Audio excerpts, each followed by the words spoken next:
diving in again with another deep dive. Today, you know how we're always talking about keeping that minority language strong? Mm-hmm. We're looking at that again today.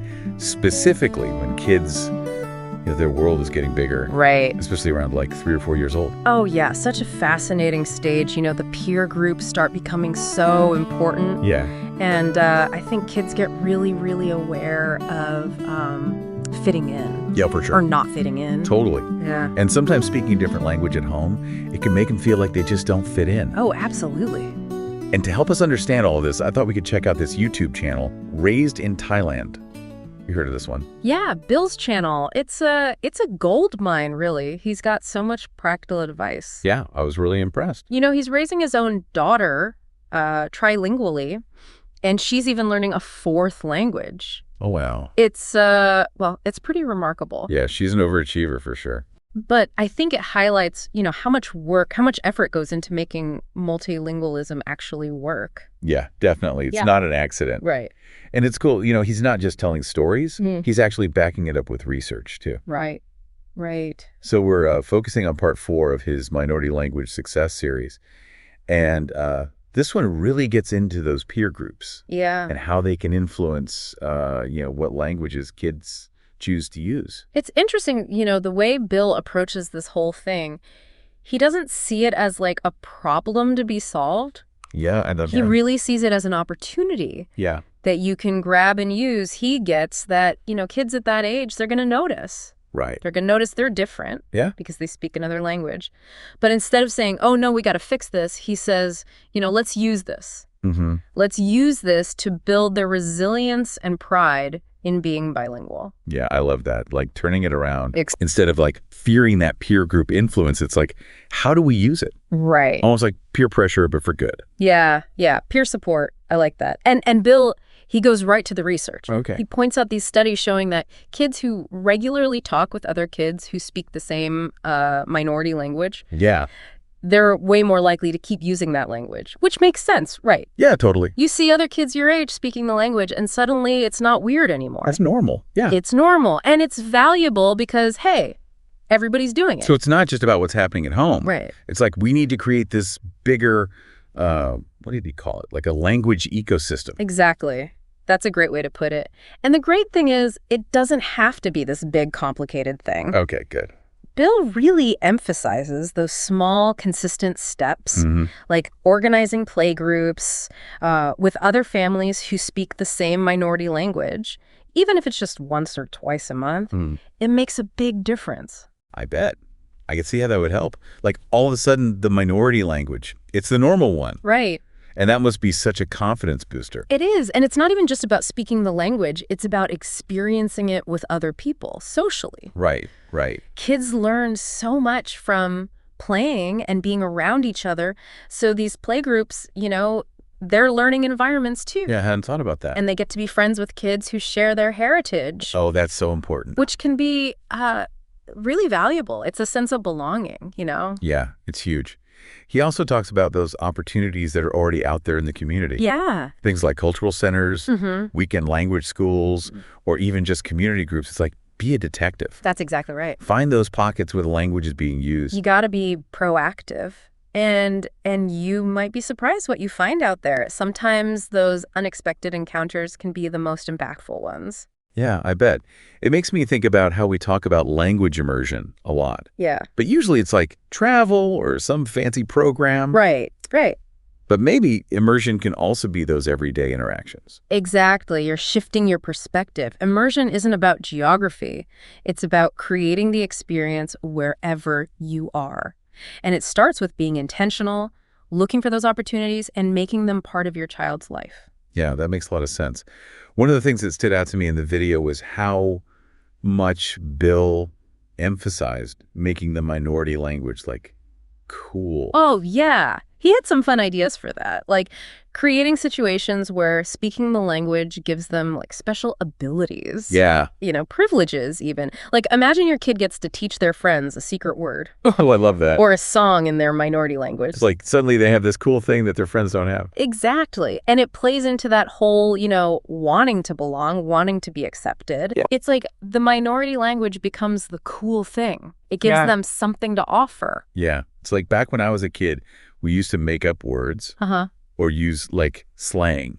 It was like our way of belonging to a group. Exactly. That's a great example. It's Yeah. all social dynamics, isn't it? And as parents, we can use that. We can help support the minority language that way. So it's not just about, drilling vocabulary or grammar rules. It's about making it real and fun and cool. You got to tap into what motivates them because let's face it, if they think speaking the language is a chore or something that makes them weird, they're not going to want to do it. Yeah, for sure. This leads to another thing Bill talked about, dealing with social pressure. Because at some point, kids realize not everyone speaks their language. Oh, absolutely. That's where those role-playing ideas he had can be so useful. Oh, yeah. The role-playing. I like that. Like, you act out a situation, your child's playing with friends, and one of them says, "Why do you talk funny?" Oh, yeah. I can see that happening. And you practice different ways to respond. Give them the words to explain their bilingualism simply and confidently. It's like giving them the tools. Yeah. Because that could be an awkward situation. It could be. You're equipping them to handle it and feel good about being different.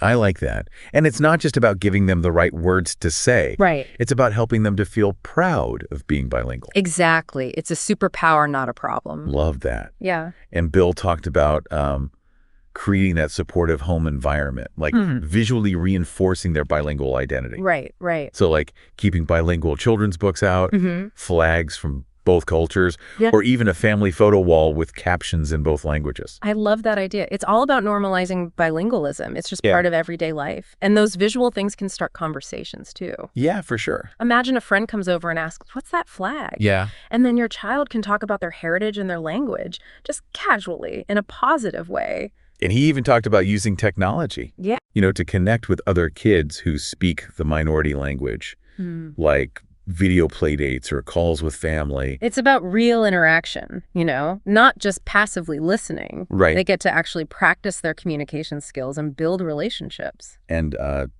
he suggested online parent groups to set up like virtual story times. Oh, that's nice. Or singing sessions, which would be great for families who maybe don't have a lot of other speakers around them. It is. It's a way to build a community online. It's a shared experience, that's important for parents and kids because it can feel really isolating. It can. So to connect with others who get it, who are going through the same thing, and celebrate those wins together, it's huge. Yeah, it can make all the difference. Speaking of challenges, this all sounds amazing, but life with little kids is rarely perfect. Right. It's busy and chaotic. How are parents supposed to juggle all of this on top of everything else, especially if they don't have a lot of time or resources? Oh, it's a great question, and it's real. Luckily, Bill addresses that too. He knows it's not always easy to do everything perfectly. Okay, good. At least he's realistic. So, you have to be flexible. Right. And figure out what works for your family. It's not about being perfect. It's about finding something you can actually do. And that feels right for you and your child. Yeah. Yeah. And be patient. Celebrate the little victories. Yes. Every little effort you make, every opportunity you give them, it all adds up. That's a good reminder. This whole idea of creating a supportive and encouraging environment, it really resonated with me. It's like building a little world for your kid where they feel safe to, be bilingual and become themselves. That's a beautiful way to put it. And it really speaks to how important our role as parents is. Yeah. We're not just teaching them words. We're creating a whole world for them, a world where their languages are important and celebrated. They can thrive there. I love that.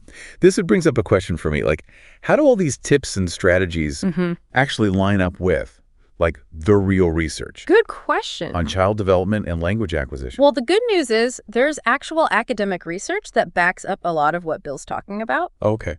Let's look at this study. It was published in the International Journal of Bilingualism. Great. And they really dug into what helps kids maintain their minority language. This study, it looked at parents and kids in France. Okay.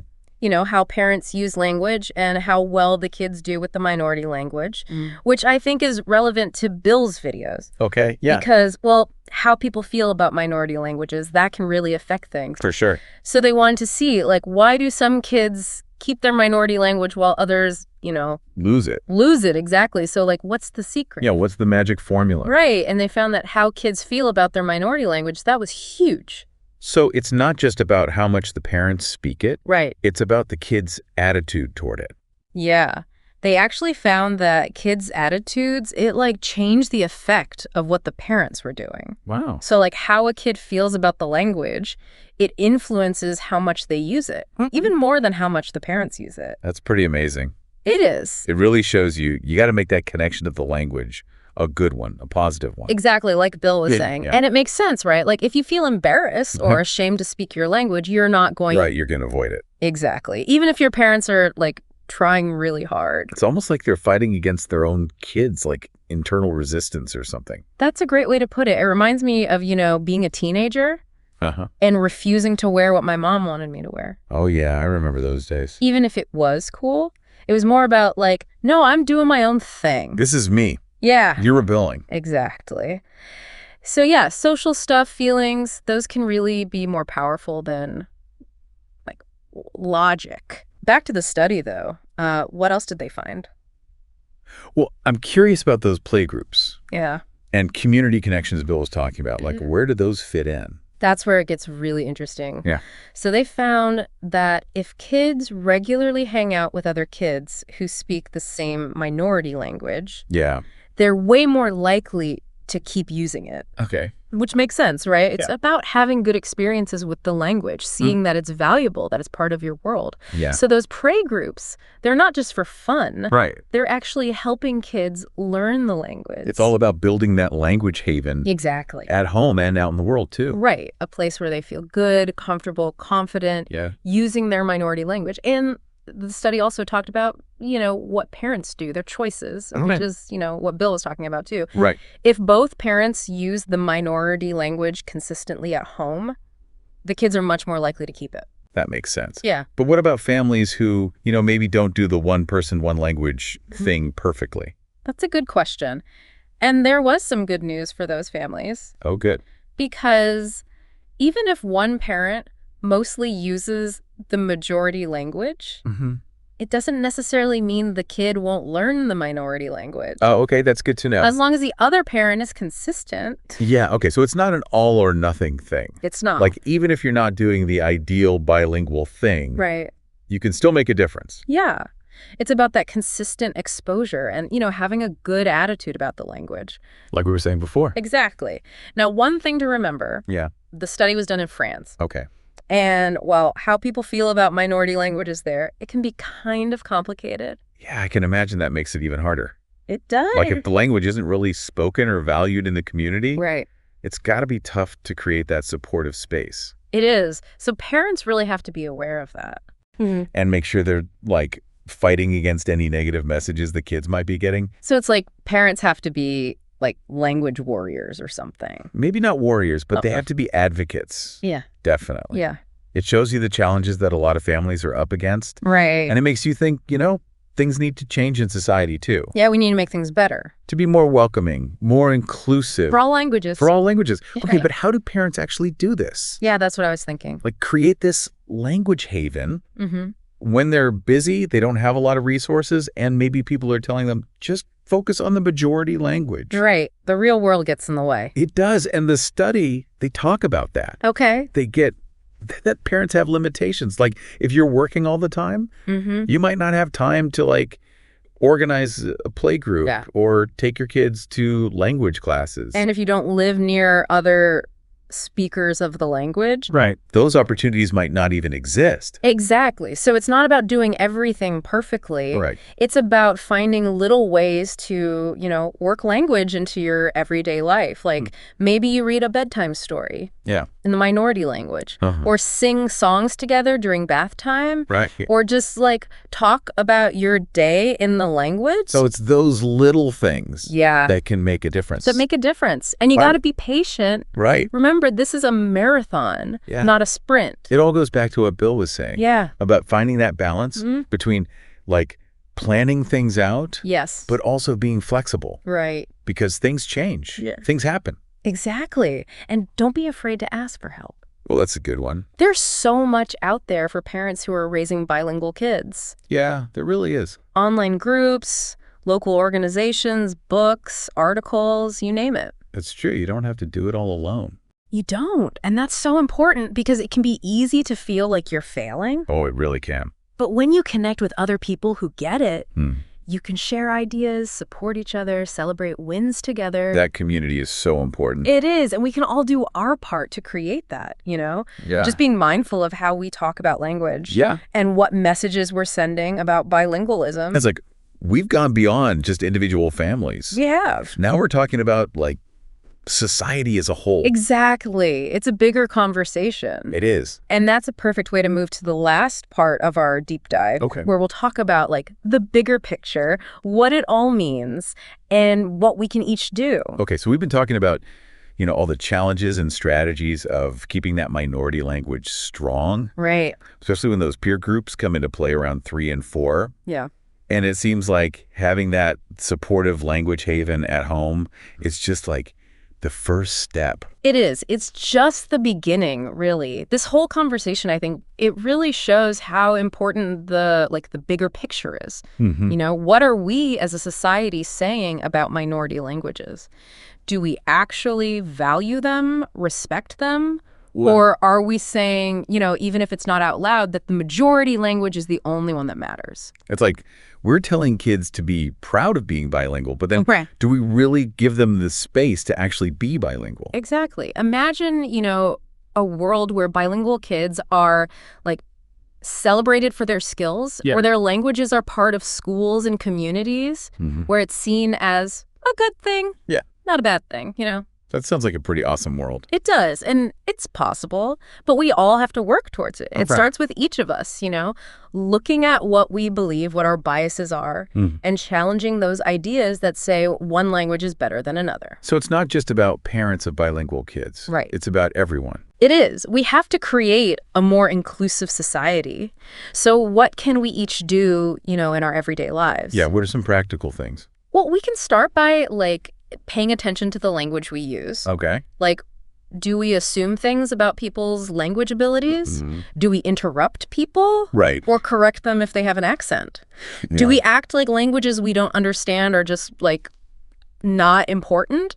Yeah, those are all good points. Yeah. It's amazing how, you know, those little things they matter. Can really make a difference. They do. It can either reinforce, like, the bad stuff, yeah, or it can challenge it. Right. And besides, like, our personal conversations, we can push for more inclusive policies in schools, in our communities, support organizations that are helping minority languages, vote for people who, you know, care about diversity and inclusion. So there are things we can do. Yeah. Both big and small. Exactly. And those small things, they can add up. Yeah, they can have a ripple effect. Exactly. When we create a space where all languages are valued, it's not just good for bilingual kids. Right. It's good for everyone. We're all better for it. Exactly.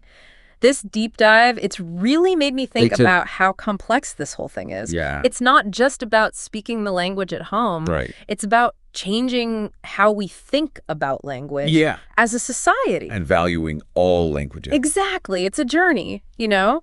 And there will be bumps along the way. For sure. But it's worth it. It is. For the kids, for everyone. Well, on that note, we encourage you to, you know, keep learning about this. Yeah. Find ways to support language diversity in your own community. Absolutely. Because when languages thrive, cultures thrive, communities thrive. That's a good way to put it. And that's definitely a future worth fighting for. Absolutely.